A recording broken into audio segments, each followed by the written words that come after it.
はい、よろしくどうぞお願いします。もうありがたいことにね、皆さんからのいろんな反応があるのでね、やりがいがありますね。もともとやりがいがあるんですけれどもね、やりがいだらけなんですけれども、皆さんの反応があると、やりがいの中でも、こんな感じがするね、やった自分が偉いからやったじゃなくて、皆さんが私の話を聞いてくれて、実際に生活に活用してくれた。というありがたいっていうかね、感動がありますね、反応があると。はい、やってくれてるんだということですね。そして、また反応をこう拝見しましてね、皆さんが困っている問題、ご質問いただくんですけどね、これもやっぱりやったですよ。私のね、申し上げていることを本気になって取り上げていただけるなという、こういう感じなんですね。それでさらに言うと私はこうして皆さんにお話をさせていただいてね、私がぐんぐんこう進歩してる、偉くなってるって意味じゃないんですよ。一皮むく、これもね裸になるって意味じゃなくて、本物の自分に近づいてるなという感じがして、これもまた嬉しいですね。で今も申し上げたように、本物の自分に近づいていく、皆さんもそうだけど、本物の自分に近づいていこうとして肉体を持って人間やってるんですよね。これ本物って何かというんですけど、それが神かな。江戸川慶子をやってますとね、一番大事な読まなきゃいけないものがね、Search for God っていうんですね。これね、翻訳するのがね、ものすごく難しいの。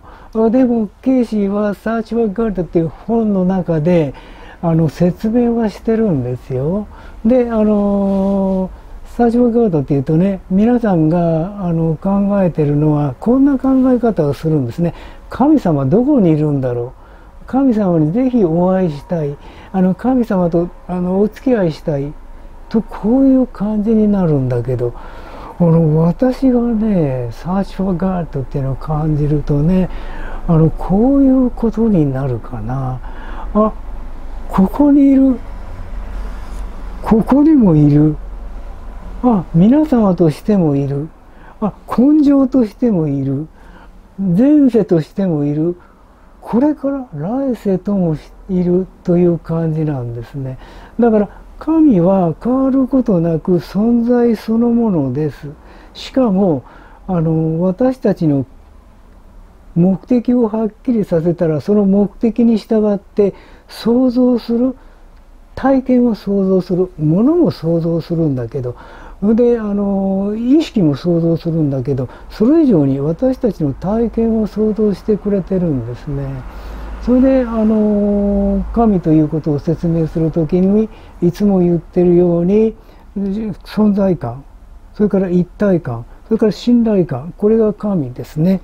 でそれに焦点を当てるのがSearch for Godなんですよ。だから説明すると本当大変なんだけれども、例えば私が一体感です。神との一体感。はい。広がりを感じましょうよ。見ました？私も見ましたよね。ほら、広がりを全身で感じてるの。これが神にSearch for Godだね。神に焦点を当てたんです。広がり。で、自分が存在しているということにも焦点を当てればいい。これも説明何度もしてますね。存在してるってそのことがものすごい嬉しい喜びそのものなんですよ。何にもなかったらどうなの？喜びもないわけでしょ。何にもないんだから。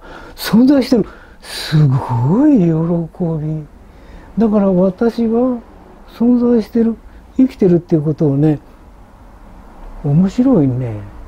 だから神って面白い存在かな。一言言うと面白いね。生きてるって面白いねというのが神に焦点を当てたということです。